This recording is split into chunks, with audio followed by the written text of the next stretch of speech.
Réponse à l'appel à projet PSPE2 2014 du programme EcoPhyto, Attract My Fly avait pour objet le développement d'attractifs et l'autodissémination de champignons entomopathogènes pour lutter contre la mouche du melon. C'est une collaboration CIRAD Réunion, Arméflore, l'Institut technique horticole réunionnais, Arista Life Science, aujourd'hui UPL via ses entités Bethel Réunion et NPP, et enfin AB7 Innovation. Les mouches des fruits, ce sont plus de 4000 espèces parmi lesquelles certaines sont des ravageurs majeurs des cultures fruitières et maraîchères. En plus des coûts économiques considérables liés à leurs dégâts et à leur contrôle, elles limitent les échanges internationaux des fruits de ces cultures. 29 espèces sont sur les listes de quarantaine de l'EOPP. Sur l'île de la Réunion, 9 espèces sont considérées comme ravageurs des cultures. 3 s'attaquent particulièrement aux cucurbitacées, et la plus dommageable pour les cultures est Zygodacus cucurbitae, la mouche du melon. Les femelles pondent dans les fruits où se développent les larves, ce qui peut entraîner une perte totale de récolte. La lutte, aujourd'hui, elle est essentiellement chimique. Les parasitoïdes ont été introduits il y a plusieurs années, mais les taux de parasitisme sont trop faibles. Une stratégie de lutte intégrée a été développée dans le cadre du projet Gamour, mais cette stratégie est très contraignante et n'est pas mise en œuvre en culture de rente. Aujourd'hui, il n'existe pas de piégeage de masse optimal pour cette espèce.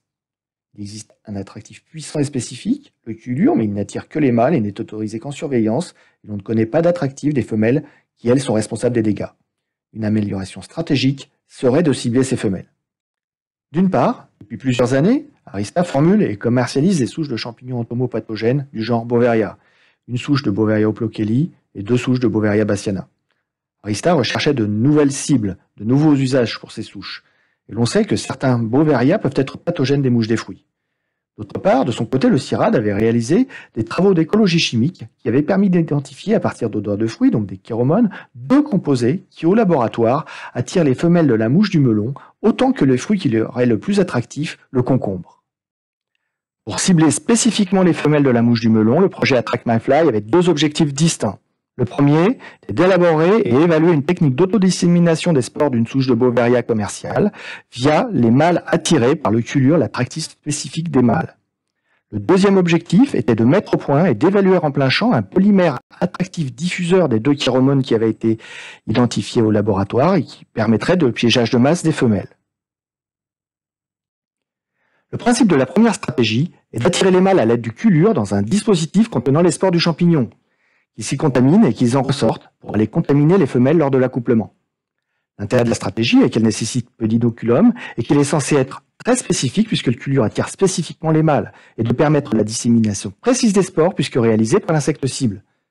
Les objectifs étaient d'évaluer la pathogénicité des souches commerciales de Beauveria sur les adultes et de sélectionner la plus pathogène, de mettre au point un dispositif d'attraction-contamination et de vérifier qu'il y a bien transmission horizontale des spores lors de l'accouplement puisque la stratégie repose sur cette hypothèse. Au cours du projet, nous avons démontré que les 3 souches commerciales de Beauveria étaient pathogènes des adultes. Nous avons retenu la souche I2961. Pour évaluer la transmission horizontale lors de l'accouplement, nous avons utilisé le dispositif suivant.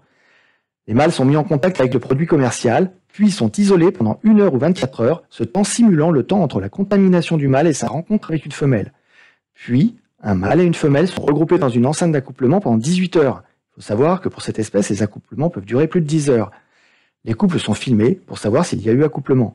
À l'issue de cette période, les couples sont séparés, le mâle et la femelle sont isolés dans des dispositifs de suivi individuel pour éviter les contaminations croisées entre individus. Et leur mortalité est suivie pendant 30 jours. Par ailleurs, une femelle saine est réintroduite dans l'enceinte d'accouplement pendant 24 heures. Le suivi de leur mortalité permet d'évaluer la contamination d'enceinte d'accouplement. Ce graphique représente la probabilité de survie des femelles en fonction du temps exprimé en jours après leur accouplement, et ceci lorsque les mâles ont été isolés pendant 1 heure après leur contamination. En vert, ce sont les femelles témoins. En rouge, les femelles accouplées. En violet, les femelles non accouplées. Enfin, en bleu, les femelles saines placées a posteriori dans l'enceinte d'accouplement. On observe ainsi une réduction très significative du taux de survie des femelles qui se sont accouplées avec les mâles contaminés, une réduction significative de la survie des femelles qui ne se sont pas accouplées, mais aussi une réduction de la survie des femelles qui ont été placées a posteriori dans l'enceinte d'accouplement. Pour 1 heure d'isolement des mâles après leur contamination, on observe donc qu'il y a une transmission efficace des spores des mâles vers les femelles lors de l'accouplement. On constate aussi qu'un simple contact interindividu induit un transfert de spores et qu'il y a une contamination de l'enceinte d'accouplement par les mâles. Si maintenant on analyse le même graphique, mais pour des mâles qui ont été isolés pendant 24 heures après leur contamination, Nous n'observons plus de différence significative des taux de survie des femelles comparés aux femelles témoins, et ceci quelles que soient les modalités. Ceci signifie qu'il n'y a donc plus de transmission des spores lors de l'accouplement.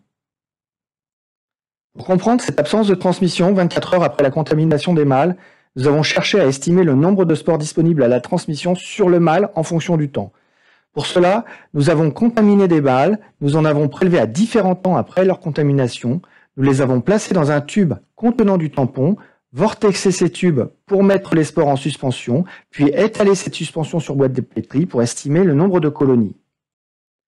Ce graphique représente le nombre de spores qui ont été récupérés sur les mâles en fonction du temps suivant leur contamination. On constate en effet une diminution très rapide du nombre de spores qui seraient disponibles pour la contamination des femelles lors d'un accouplement. D'une part, cette diminution peut être due à la toilette ou au grooming du mâle qui se débarrasserait des spores et expliquerait en partie aussi la contamination de l'enceinte d'accouplement, et d'autre part, à la germination des spores sur la cuticule qui les immobiliserait.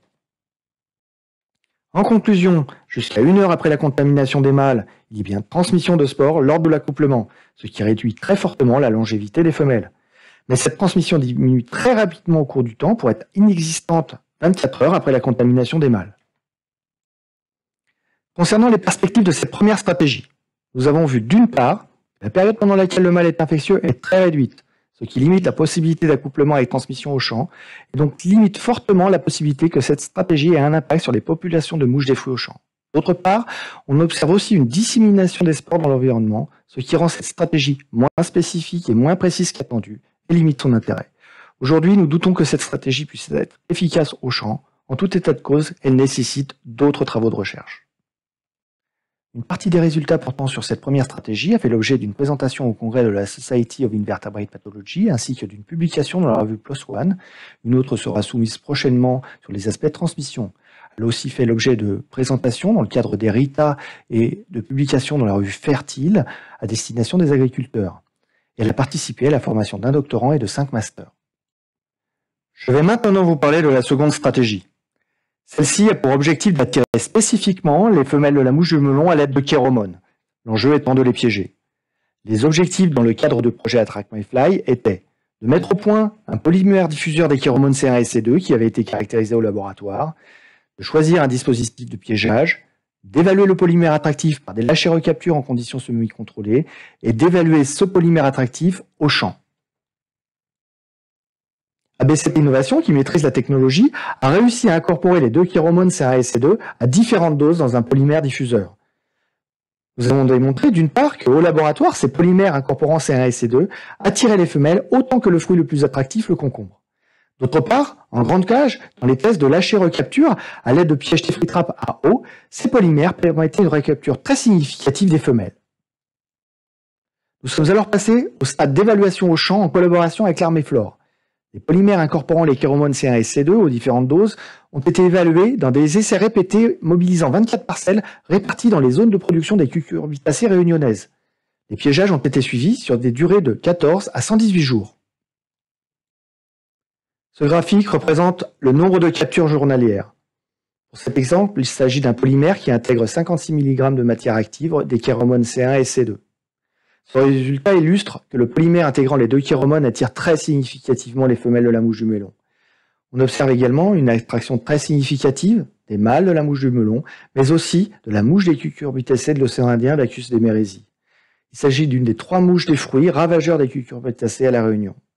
Nous avons donc démontré qu'un polymère intégrant les kéromones C1 et C2 était efficace et utilisable au champ. Nous avons communiqué l'ensemble de ces résultats à nos partenaires et aux agriculteurs, notamment dans le cadre d'ERITA. Aujourd'hui, nous sommes à la recherche d'un partenaire industriel avec qui nous finaliserions le développement d'un piège. Il faudrait un dispositif de piégeage plus facile d'usage et moins cher que celui que nous utilisons actuellement au champ. Et il s'agira de finaliser l'évaluation de ce nouveau dispositif sur le terrain. Nous recherchons donc un partenaire qui maîtrise toute la chaîne, de la formulation à la production des polymères, capable de produire et commercialiser le dispositif de piégeage et de financer et déposer un dossier d'homologation. Un frein majeur demeure, c'est la taille réduite du marché réunionnais. Mais le marché africain peut représenter de réelles perspectives. Le projet Attract My Fly aura contribué aux enjeux d'Ecophyto, notamment en permettant d'envisager l'extension des usages de souches de Beauveria commerciales et en permettant d'élargir la gamme des stratégies de biocontrôle utilisables contre la mouche du melon à La Réunion comme dans les régions tropicales touchées.